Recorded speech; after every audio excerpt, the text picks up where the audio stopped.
Hey, happy Friday to you and welcome back to the Friday Funnies. Well, Thanksgiving is next week and I hope you're ready. I already bought a frozen turkey and authentic cranberry sauce, the kind that comes in a can and has little rings around it, so I'm all set.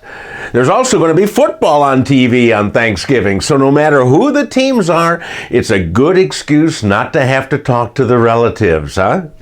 Then comes Black Friday when you can stand in line for stuff you could have ordered online. Now, since I plan on spending next Friday, well, let's say digesting, the Friday Funnies will present a special encore edition of the first Thanksgiving. So watch for that. You don't want to miss it. And watch for the people in this week's Funnies because they seem to be, how shall we say, extra special. Frequent Friday Funnies contributor Steve Williams alerted me to a story about a missing toolbox. Now, if you know the frustration of working on a project and not being able to find the right tool, then you know how frustrated two female astronauts feel about losing an entire bag full of tools in space. Jasmine Mogbelli and Laurel O'Hare were working on a spacewalk outside the International Space Station doing routine maintenance. And apparently, whoever was in charge of the tool bag set it down for a minute. In space. The bag is now orbiting Earth. You can see it here and can be spotted with a good pair of binoculars. It's also worth $100,000, and I doubt if it was insured because who's going to let go of it in space, huh? Oh well, it's just taxpayers' money.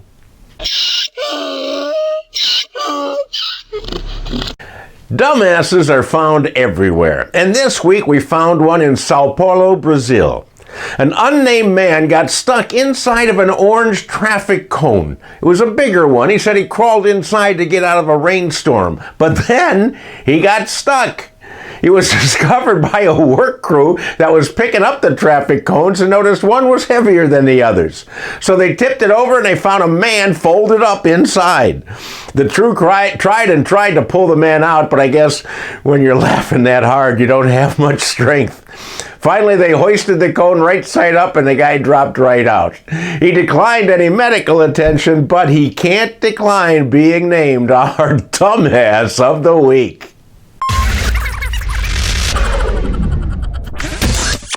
Hair was a great musical from the 70s when we all had long hair.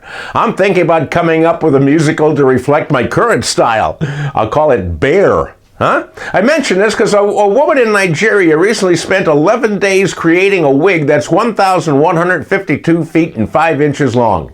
Helen Williams, this is her and her wig. She's a professional wig maker who apparently got caught up in her work or she has serious OCD.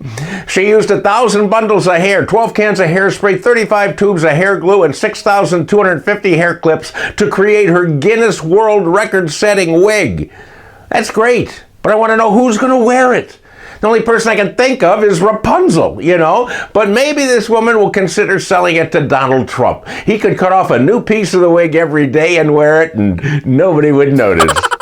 Hey, my friends, that's it for another week. Thank you very much for joining me. I ask you to listen to my podcast, Another Day Above Ground. And above all, have a wonderful Thanksgiving next Thursday and next Friday. Watch for the encore edition of the first Thanksgiving. I'll see you then.